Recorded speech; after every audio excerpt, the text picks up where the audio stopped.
Seamus Donoghue of EVE University, and this is episode 7 of How to Survive EVE Online. So now that we're done with the career funnel tutorial mission chains, where do you go from here? Well, there are a lot of things that you can do in EVE Online. I happen to find a very convenient chart.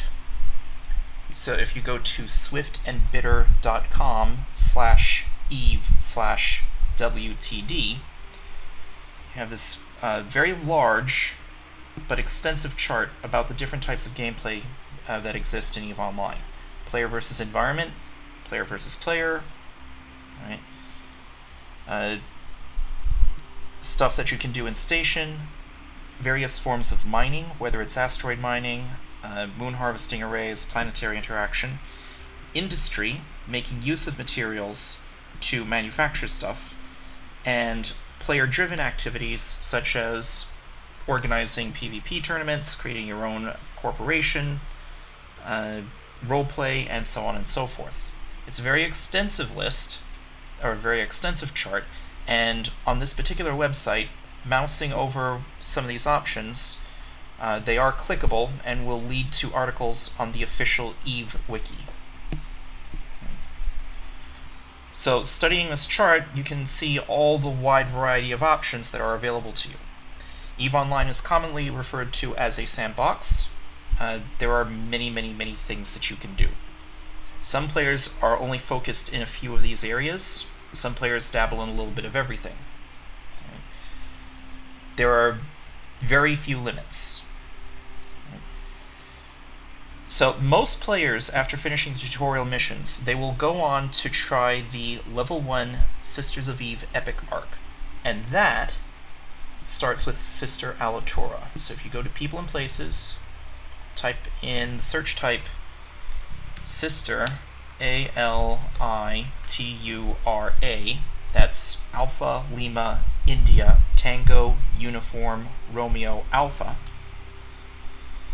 And of the search results, you look at agents.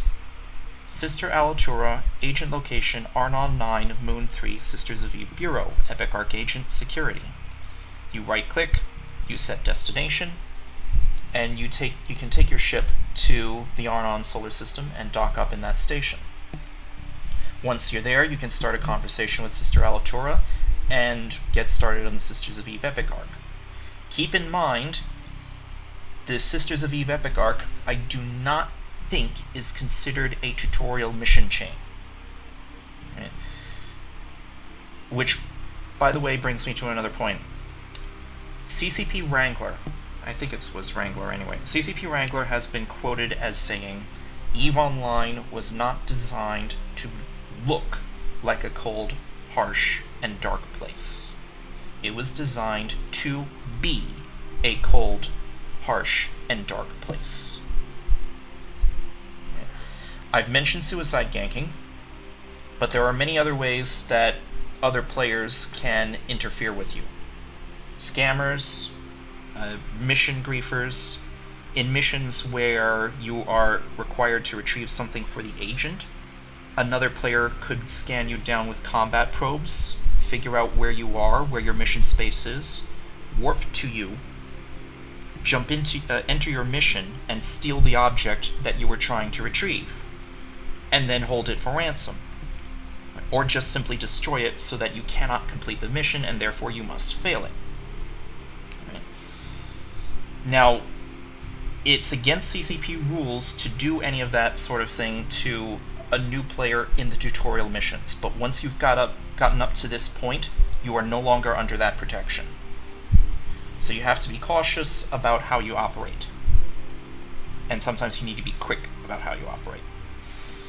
But you would go to Sister Alitura, start the Sisters of Eve Epic Arc, and that's a 50 mission long chain that will take you all around most of high security space.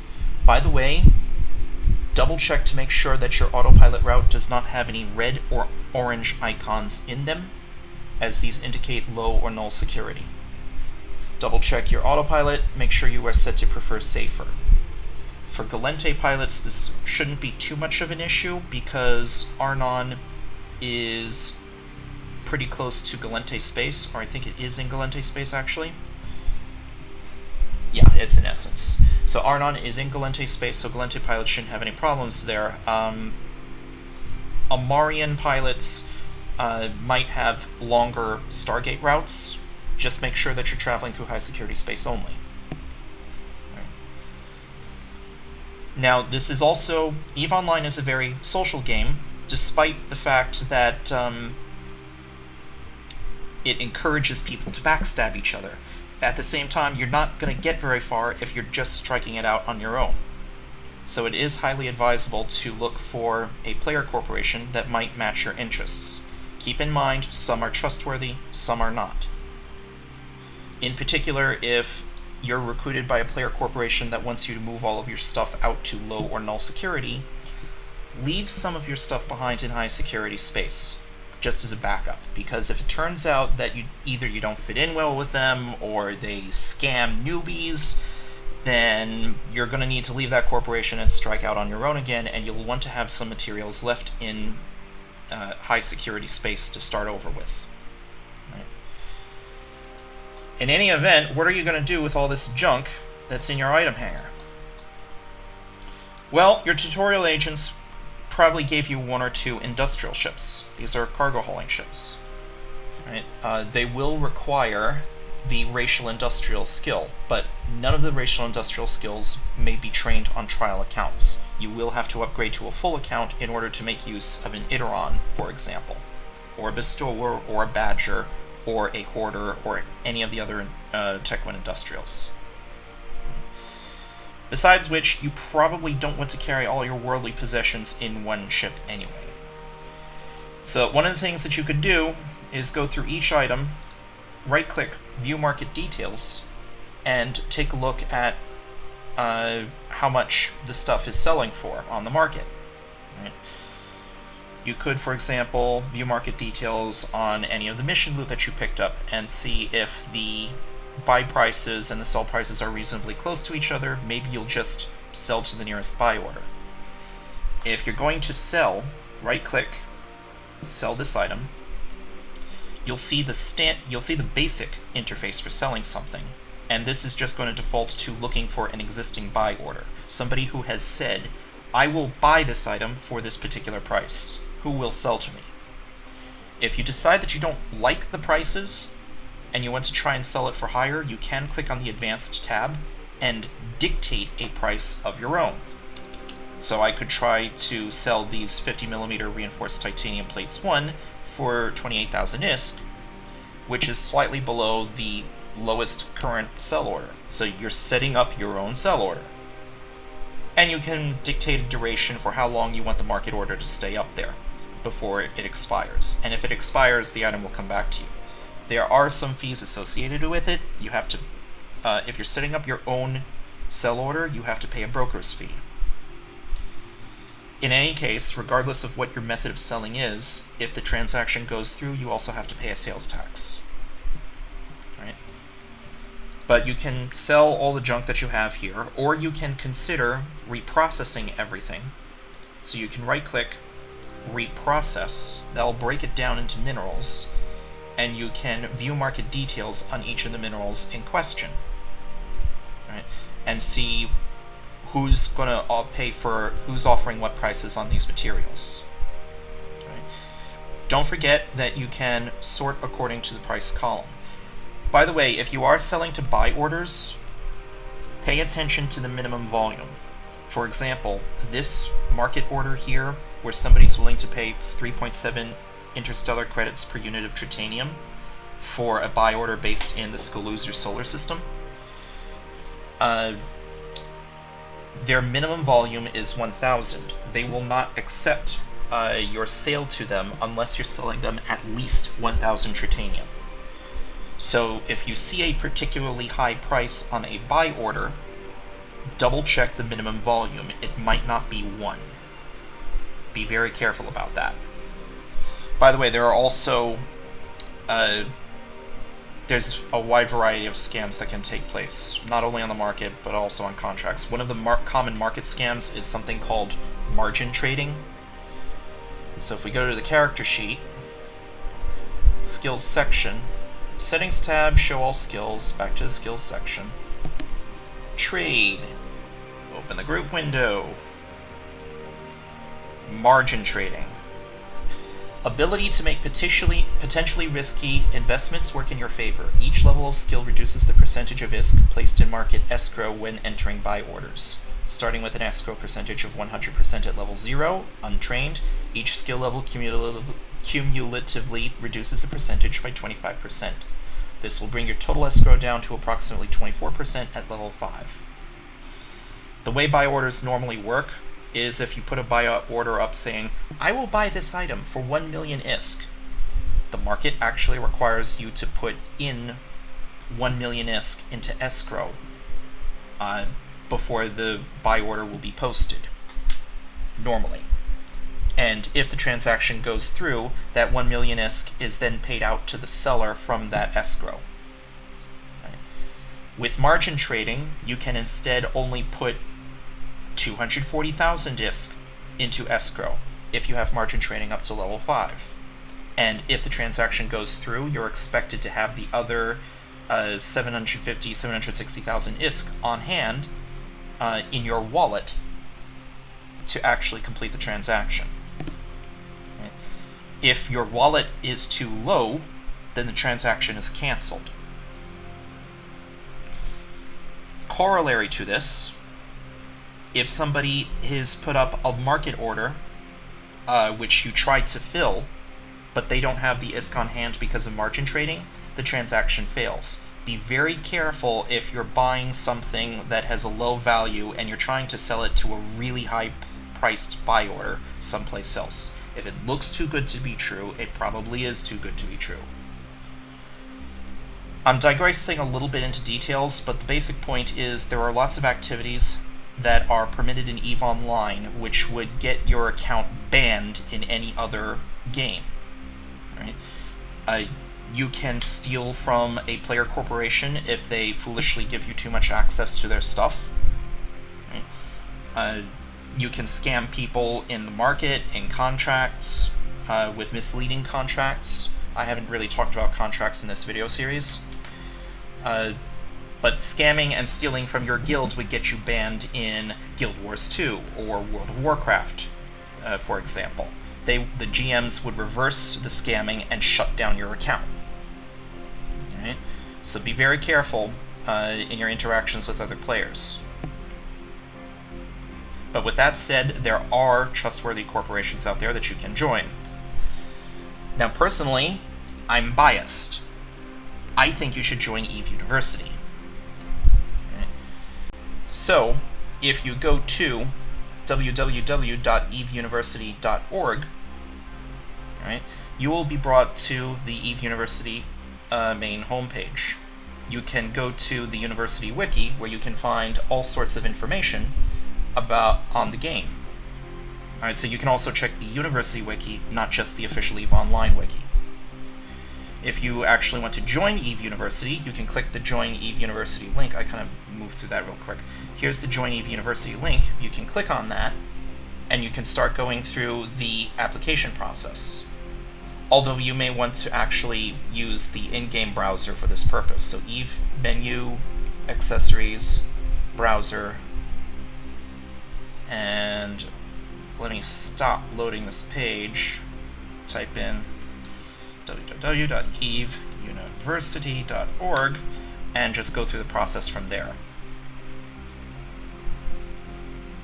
Alright. Just follow the instructions on the EVE University webpage for instructions on how to join. We do require that you have completed at least 3 of the tutorial mission chains, although if you've been following this video series, you've already completed all 5 already, so you'll already meet that requirement. Alright? But join up with somebody. Alright? EVE Online is can be a somewhat lonely existence if you're just playing only by yourself and you don't have any friends whatsoever. Right? You're more likely to stick with the game if you find a group of other pilots to fly with that you're comfortable with. Right? If you go to the corporation button on your Neocom Corporation, the recruitment tab, you can start searching for player corporations by the in-game process if for whatever reason you don't want to join EVE University. So EVE University is the oldest and largest of the dedicated training corporations in EVE Online, at least so far as I know. It's a big universe. As long as you fly safe, I think you're going to have fun here. By the way, something I mentioned about previously, another aspect of that cold, harsh, and dark world that I mentioned before, it is possible for player corporations and alliances to pay a fee to Concord to declare war against another player corporation or alliance. Center for Advanced Studies is an NPC corporation. Players cannot war deck an NPC corporation.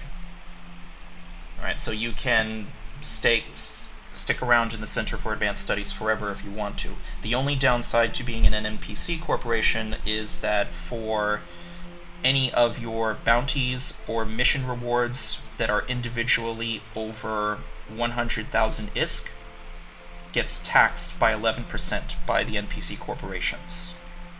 Alright, so you only get 89% of those mission rewards and bounties if they are over 100,000 ISK individually. Player corporations can charge tax, but that tax does not disappear into the void. Right, it goes into the player corporation's coffers, which that player corporation can use to spend on whatever stuff to further its goals or to assist its members. Right? But player corporations and alliances can declare war on each other. And in the corporation window, the Wars tab, the All Wars sub-tab, you can see the most recent wars that have been declared. You can also double-click any of these entries if you want to view a more detailed war report. If you type in the search field Ivy League and double-click the Ivy League entry, nothing else, not Research Foundation, not Transport, just Ivy League. Alright? EVE University is part of the Ivy League Alliance. Right? So if you're applying to join EVE University during wartime, keep in mind that if you're joining a corporation or alliance that is at war, then whoever your war targets are can shoot at you in high security space without Concord intervention. It's like you were in null security, except without the warp interdiction bubbles. Right? But otherwise, your war targets can shoot at your ship, shoot at your pod, and kill you. The reverse also applies. You can shoot at your war targets, destroy their ship, destroy their pod, kill them, without Concord intervention. So, if the university is not at war at the time that you are playing this game, then I highly recommend joining EVE University. If the university is at war, and you're interested in learning how to PvP, then I still recommend EVE University. In either event, if a war is in progress with the Ivy League, make sure you get advice from an EVE University personnel officer who interviews you about your options. Right? I've really only touched the tip of the iceberg. There is a lot of stuff about the game that I have not covered. There's a lot of stuff that you really can't cover in just a few hours of talking about it, or even just a few hours of doing it. But whoever you join, keep a few tips in mind. First of all, 1, do not fly what you cannot afford to lose. Always have backup money in your wallet in case you need to go to the market and buy a new ship. Like, say you need to buy a new Atron to run missions with. Alright, keep in mind, the ship's going to cost you, the modules are going to cost you. Number 2, always keep your medical clone up to date. Alright, so your current number of skill points will be shown in the medical window, and the current number of skill points that your current clone covers will also be shown in the medical window. If you have more skill points than your clone covers, you need to upgrade your clone. Otherwise, you're going to lose skill points the next time you're pod killed. Okay. Number 3, be very careful about who you trust.